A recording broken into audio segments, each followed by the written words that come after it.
couple aspects of Maurice Beebe's idea of modernism. Can anybody give all four? Yes? Okay, reflexivism, a use of irony, a use of myth, often not in the sort of traditional way. And what was the last one? Formalism, a consideration of the form of a text. Reflexivism, what do you mean when you say reflexivism? I know about reflexive verbs like lavarse, ducharse in Spanish. I washed myself. I showered myself. Annoyarse, I annoyed myself. But what does it mean to be reflexive as an author? To think about what you're thinking about, like, from sort of an outside perspective. Yes, to really enter into consideration of the process and act of being an author. Not only to look out at the imaginative space that one is trying to convey, but also to look back at oneself in order to see what one is. And so one that is a reflexive author is one that is focused not only on telling a story, but on understanding what it means to be an author and to write a story itself. Often people these days, in a sort of casual way, we'll call this being a little bit meta-fictional. If you've been wondering where that word meta comes from, it's Greek. It means, depending on the case that comes after it, after or alongside, but after means sort of along. So there's this word that we have in our language, metaphysics. It comes from two Greek words. Physics means nature, physis in Greek. And so metaphysics is that which comes after nature and is often considered the same as theology. Theos, God, logos, study of. So the study of God or the study of godly things like angelic substances, the things in the heaven, what the heaven is made of, ether. Things that are mostly done by cosmologists and physicists these days. Cosmos. We think it means universe, but cosmos actually means world in Greek. And interesting, a cosmologist is like a high-level physicist. A cosmetician is somebody who does makeup. So there's a very interesting similarity. Both study the arrangement of things. One, how to arrange the face, and one, how to arrange the heavens. All right, I had a couple more questions. What happens, this is one of the funny parts of Don Quixote. I hope you had a chance to laugh. What does Sancho do after drinking the bomb of the Erebros that is brewed by Don Quixote? This is a tough one. I thought this would be fairly memorable. Do any of you know what the common symptoms of food poisoning are? Generally, one expels some sort of nasty substance from one's head, but also from one's posterior. In the case of Sancho, he did both at the same time after drinking this quote-unquote potion that you might instead call a poison. Okay, and what is the helm of Mambrino? Actually,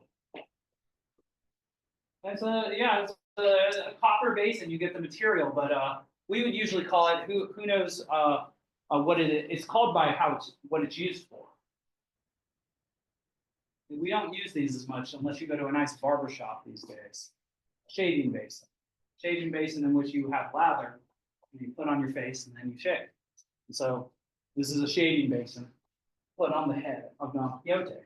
This is a little bit ridiculous, right? Not only is he riding around like a knight, old, on a horse that doesn't look like it can even support his weight, with an old peasant squire who is himself on a donkey and is saying insane things, but also he doesn't even have a proper helmet on his head. And so I hope you are getting the notion that this character that we've spent a fair bit of time with now is fairly ridiculous. All right. We're going to move forward. I'm going to make a quick distinction between part one of Don Quixote and part two. In part one, something you must have been wondering. You surely continue to wonder until you really get to the end and see how nicely wrapped up this text is, and it is wrapped tightly. What I mean to say is that there are several different lines of narrative that all come to a very satisfying narrative conclusion together.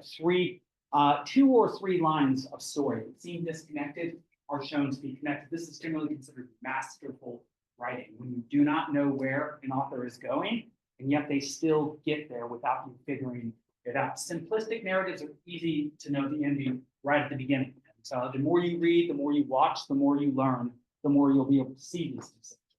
But something about this first part is that there seems to be random episode after random episode after random episode, and one wonders, does Cervantes know where he's going with this text? Or is he just sort of writing willy-nilly? Is he making it all up as he goes along without a plan? And is he drawing you along as if this thing that might or might not have value certainly does?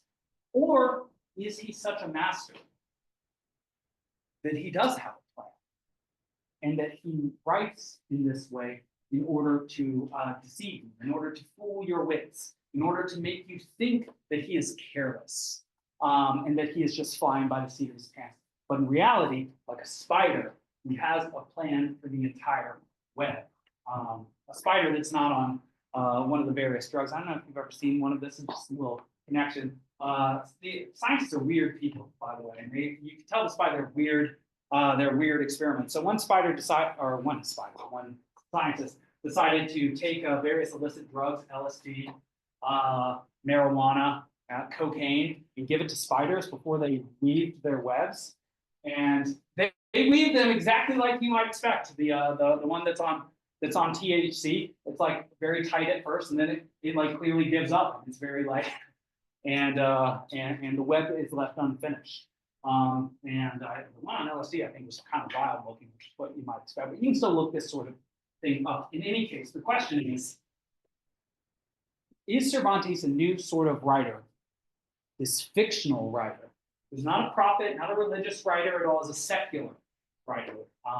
Remember, sacred and secular are binaries. They're opposed to each other.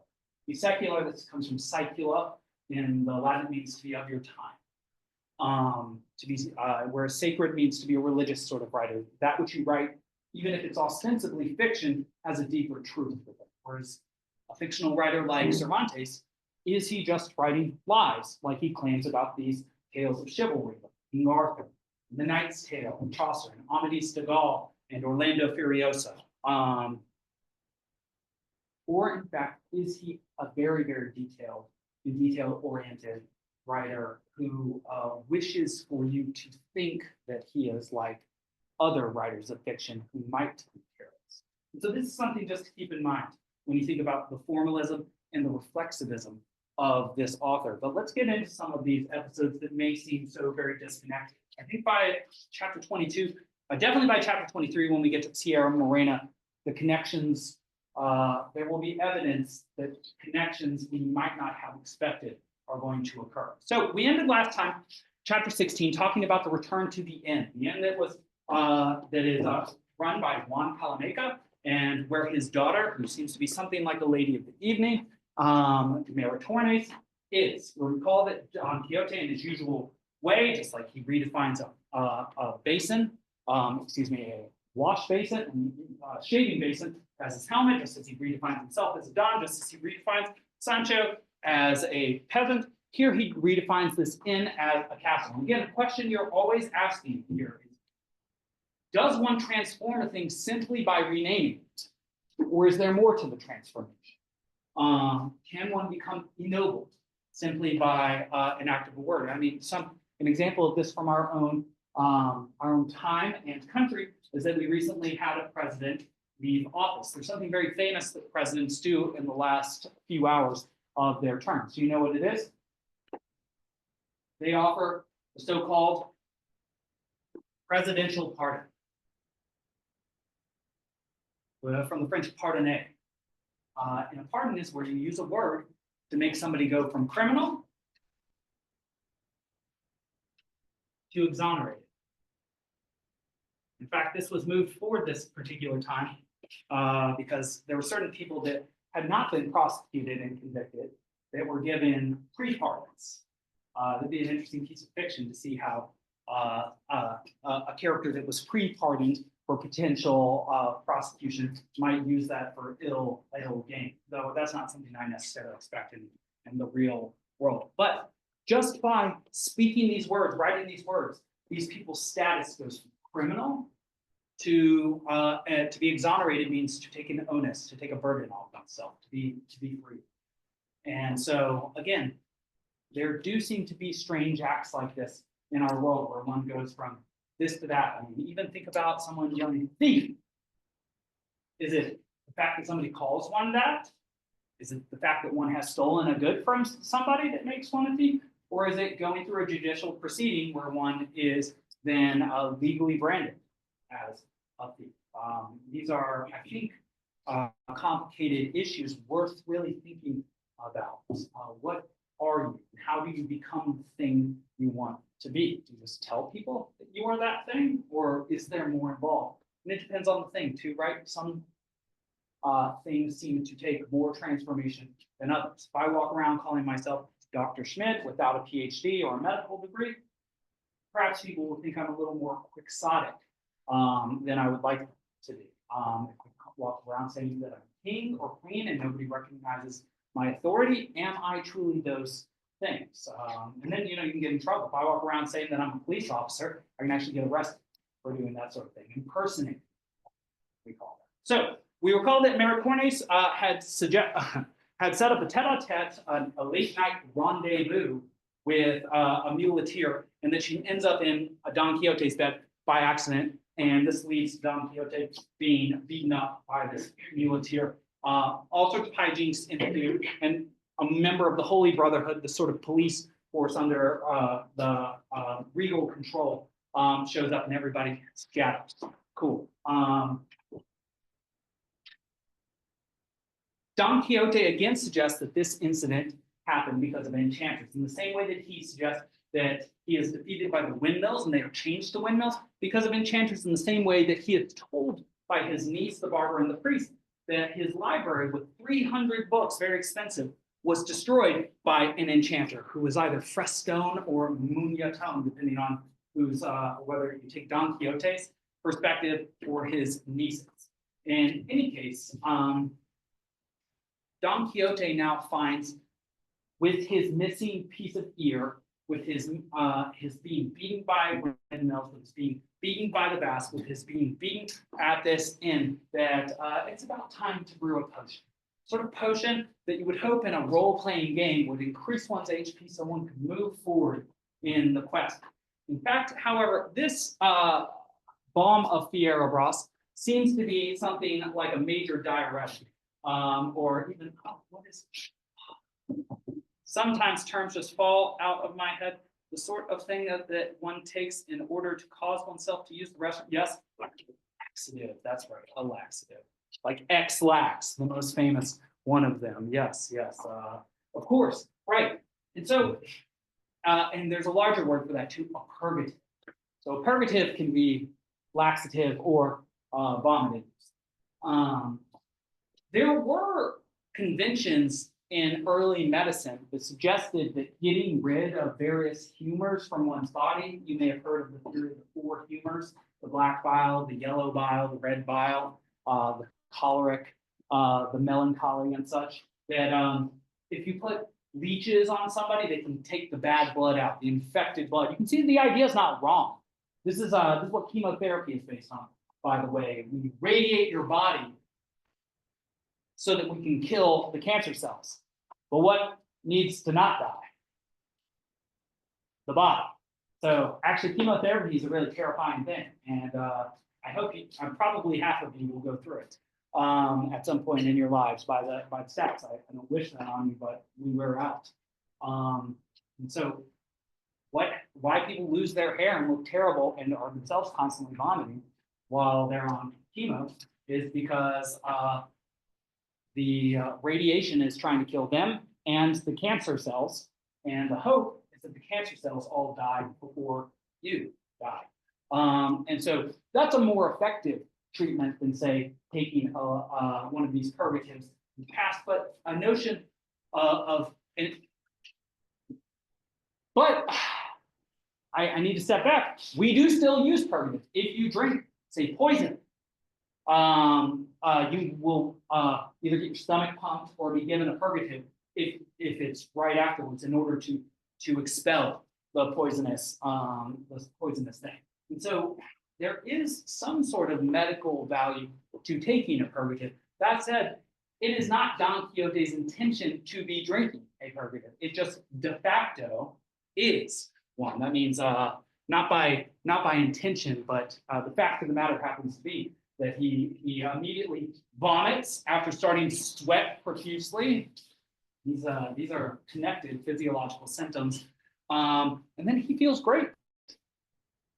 But this is coincidence. He then gives the bomb to Sancho. Sancho does not immediately vomit or excrete. He just feels terrible for a time. And Don Quixote actually hypothesizes that perhaps the low-born peasants like Sancho have a different physiological reaction to the bomb than high-born knights like him, which is an interesting take on thinking that somebody of a different class would have a different physiology from one. Not exactly accurate thinking. In any case, Sancho then starts to vomit and also excrete at the same time, generally considered a pretty funny thing. Now, around this time, Don Quixote is asked by the innkeeper, especially because he's caused all this commotion, to finally pay up and settle things. But Don Quixote himself, acting as a noble knight, has never read a book in which a noble knight has stated an inn. They always stay at castles or out on the ground. He's never seen a knight in a book have to pay an innkeeper, and so he doesn't carry any money. Well, there are several herdspeople that are still there at this time. They hear about this and they take this as an opportunity to play a nasty trick on Sancho, a nasty trick that he remembers until the next really, really nasty trick in part 2 comes along, where it's demanded that he takes several thousand whippings, which is a lot of whippings to take, but he'll find a way out of it. Don't worry, Sancho.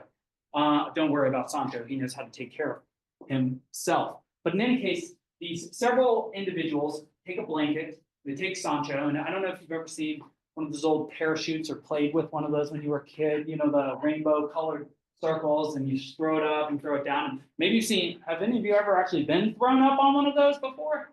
I haven't. I was always jealous of the people who were lighter. In any case, Sancho, against his will, gets put on a blanket, thrown up and down and up and down, and he becomes totally battered and humiliated by it. And so much so that he starts to lose his faith in Don Quixote.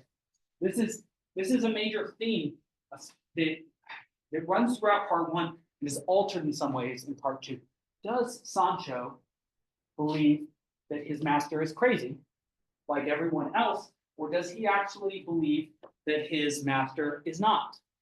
He perceives things differently from his master. He sees an inn, not a castle. He sees windmills, not giants. And yet, he seems to have taken his master at his word when his master says, I will give you an insula, I will give you an island, and make you the lord of it. So one wonders, is Sancho taken in by Don Quixote, or is he playing along for some odd reason? In part 2, he will start lying to Don Quixote and using Don Quixote's madness against him in order to gain what he wants. And so that may be a distinction between part 2 and part 1 that you really observe. That Sancho starts to become a little bit more sophisticated, seems to learn the nature of Don Quixote, and in so doing becomes capable of achieving or gaining what he wants from Don Quixote. In the same way that many characters who had read about Don Quixote from part 1, who happen to be in part 2, will use Don Quixote for their nightly entertainment. In any case, Sancho's faith in Don Quixote is rocked at this point. Nice picture of Sancho being thrown up and down. Again, if we were watching this in a movie, we would all be laughing while he was screaming because he's so ridiculous, and yet terrible for him. All right, after the tossing of the blankets, again, Don Quixote suggests that these were phantasms from another world. Sancho said, they were very much flesh and blood. I felt this. They were picking me up. They threw me up and down. This happens. This is not something that your enchanters made to happen. And he starts to think, I really don't want to deal with cudgels and beatings and more beatings. All right, there's then the episode of the approaching 2 armies, supposedly. We see dust on the horizon. All I want to say from this, and is that Don Quixote then invokes an epic convention of just for about a page or two, talking about all of the noble knights that are a part of these armies. This is all insanity. These are not knights, and these are all fictional characters that he has memorized from his books that he just projects onto those around him. And he finds himself then struck by slingshots. You can see what I mean when I talked earlier about how, is this just episode, and this creative gentleman, Cervantes, is just coming up with new ways to humiliate this character. It does seem like this at first. Don Quixote then takes the bomb of Fierabras.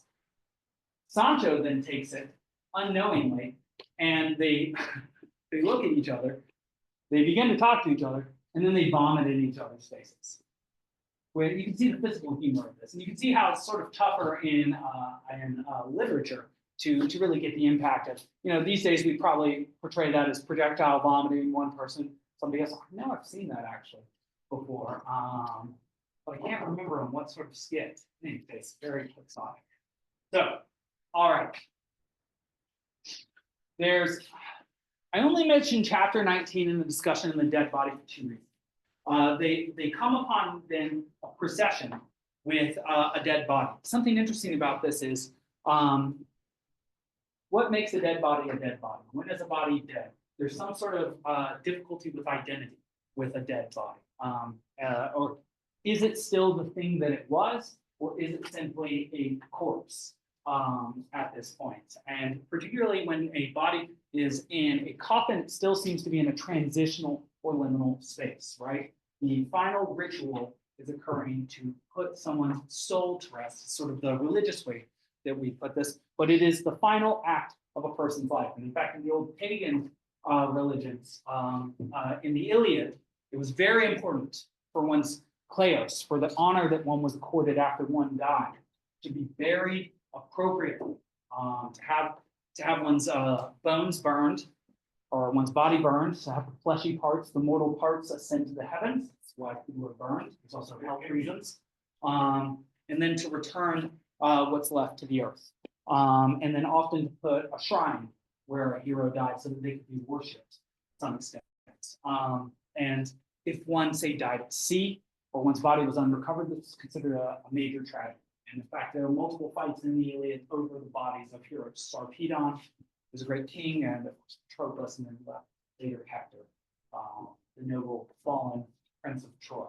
In any case, this is where Don Quixote has now lost teeth, lost part of his ear, he's beaten up, his horse is beaten up, and he has a basin on his head. You may actually get that in the next slide.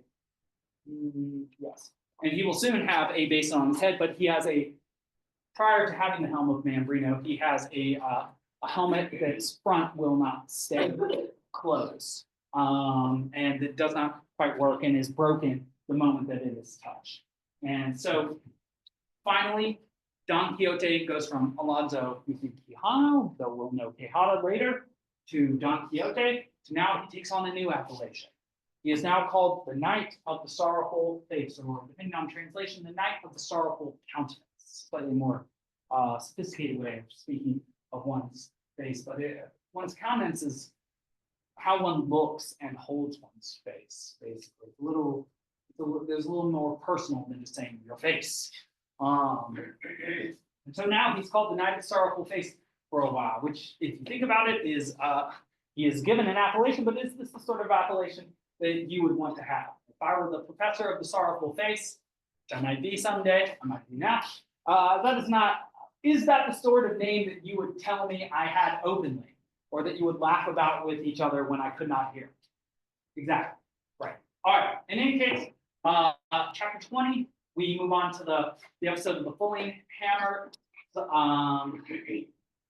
There's not much about this I want to say, except that Don Quixote here gives his rationale for what he's attempting to do. And he has this sort of inflated, delusional idea that in being a knight and righting wrongs, he will bring about a new golden age from this age of iron. This is a pagan concept. This is an ancient Greek, Roman concept. That there was once an age of gold, but there was no war and no death. But then those people became fallen people, and there was an age of silver, where death was introduced. And then there's an age of bronze where weapons came to be and war came about. And now we live in this terrible age of iron. And you see how the value of these metals goes down.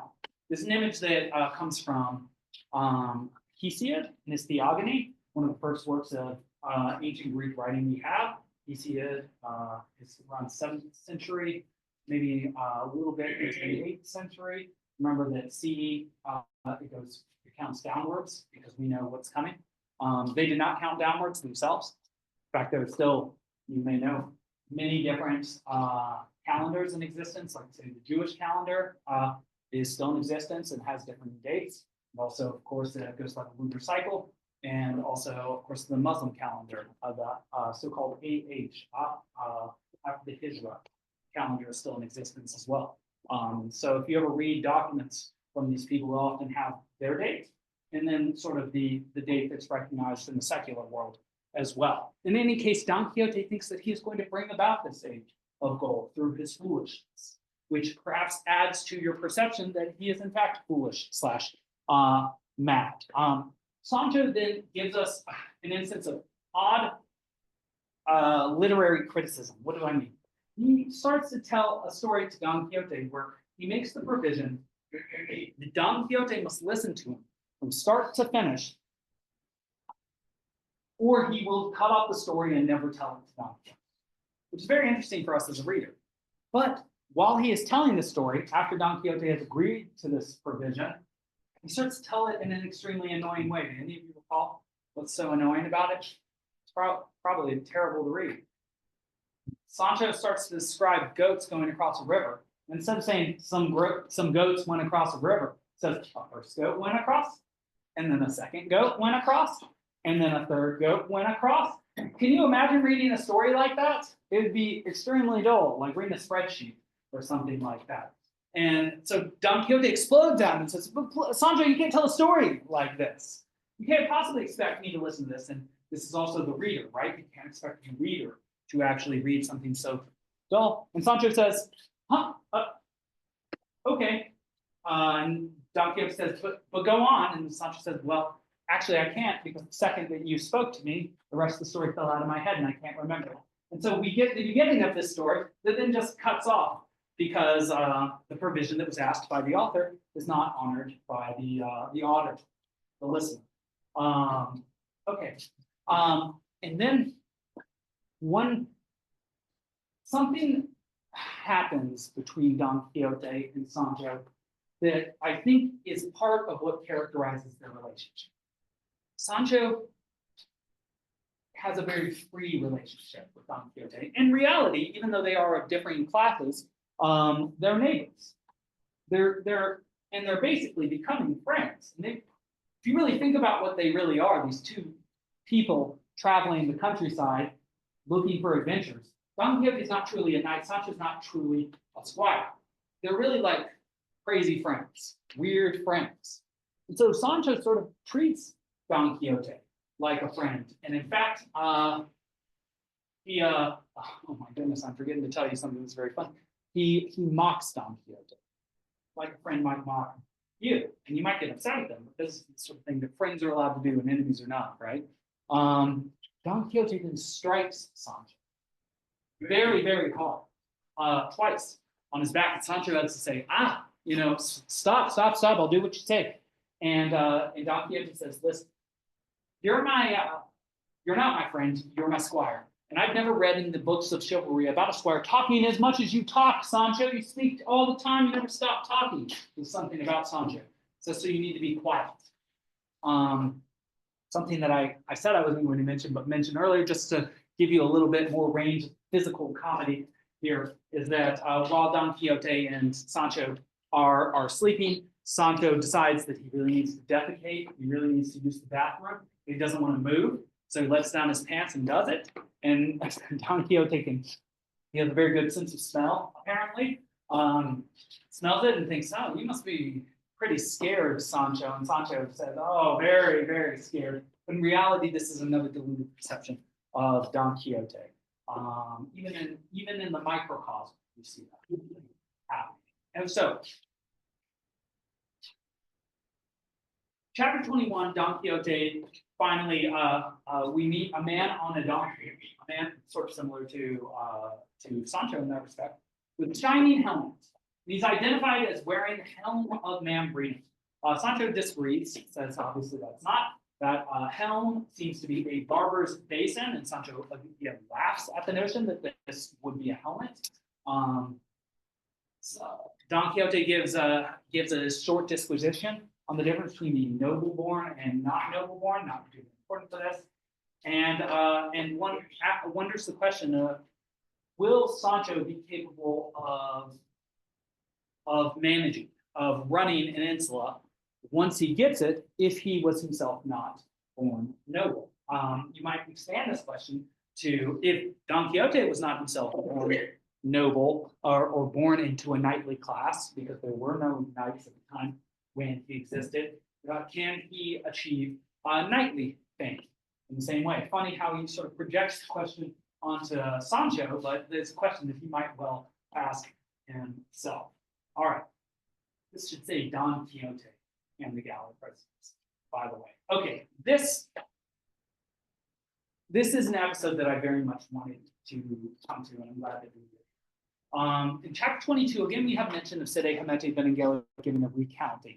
So we are reminded of the fact that the narrator is the stepfather, not the father of this text. But Don Quixote sees several people who are galley slaves. These are prisoners who have committed some sort of crime and are now being led in shackles to work on ships.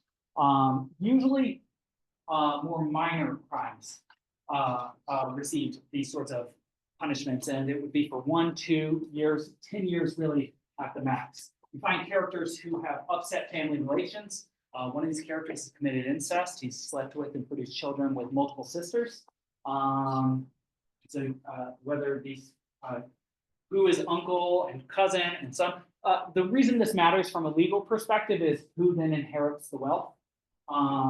We all know that there are organic considerations these sorts of days. You're more likely to have some sort of mental illness or to be more likely to be autistic or even to be mentally handicapped or disabled, I think is how we say it now. Though not guaranteed, this is something we know does happen, can happen as a result. There is, however, a fairly famous among criminal here with the galley slaves as well. His name is Ginés de Pasamonte, and he is an author. And remember, authors are interesting characters in this text and tell us something interesting. And he has written his own biography. Don Quixote asks, "Is it finished?" And Ginés de Pasamonte says, "How could it be finished? My life isn't finished." Something interesting about him is, though he claims his name is Ginés de Pasamonte, we will see him in part 2, he's called Ginésio by those around him, but he claims that this is slandering him. So he too, like Don Quixote, is an author, and he too, like Don Quixote, is someone who has taken on a name, or has either taken on a name not his own, or there's some confusion about what his name actually is. He is himself shackled much more than any of the other characters, indicating that he is more dangerous than the others. And because he can read and write, you know that part of what makes him dangerous is that he is a literate, intelligent man. These characters, though they are justly going to be imprisoned by the king for their malfeasance, are freed by Don Quixote, and this will have the Holy Brotherhood seek after him.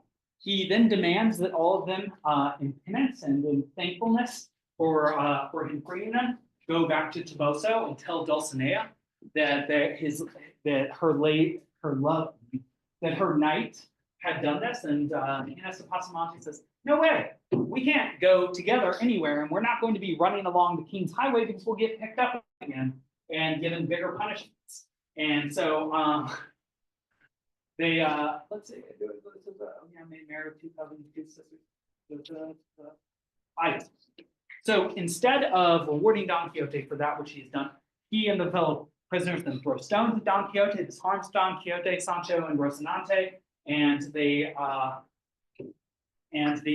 galley prisoners run away. Again, Don Quixote tries to right a wrong, but actually seems to do a great wrong. Just like Andreas and the master, the servant that was beaten by his master, he receives even more beatings on account of the intervention of Don Quixote. It seems to be the opposite of what Don Quixote would have wanted.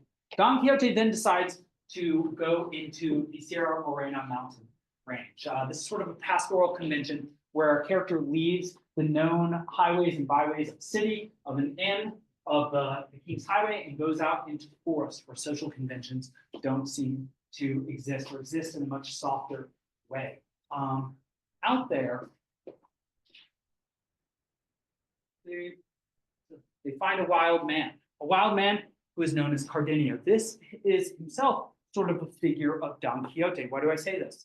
Because this is a man who is crazy living in the woods and seems to have attacks of lucidity versus attacks of craziness. Sometimes he can talk and sit and have a conversation, and he is apparently a literate man because he talks about Queen Madasima from Amadis de Gaul with Don Quixote. In fact, because of a disagreement between them, he becomes mad again and starts to beat up the goat herd that has led Don Quixote and Sancho into the Sierra Morena, as well as Sancho, as well as Don Quixote. They're beaten up. But what we learn about this character, and this goes towards what I said earlier about wrapping up this story in a very tight way. This Cardenio tells us a story that he has in some way been wronged by a character named Don Fernando. Don Fernando, second son of a noble duke from where Cardenio is from. He's in love with a lady named Lucinda, and that this Don Fernando stole this Lucinda from him. Something that is added in the beginning that may seem inconsequential, but will make sense and be important later, is that this Don Fernando, before he fell in love with Cardenio's lady love, Lucinda, was himself attempting to seduce a peasant woman. So there's something like a love square going on. What is coming next is that the priest and the barber will then themselves, like characters from part 2, use their knowledge of Don Quixote's madness to then construct a ruse in order to bring him back to their town. How the Cardenio, Lucinda, Don Fernando, and Dorotea situation, love square, ends up is deeply connected to getting Don Quixote back home before the start of part 2. And that's what we will finish part 1 with on Monday after the weekend. Enjoy the Super Bowl. If you are a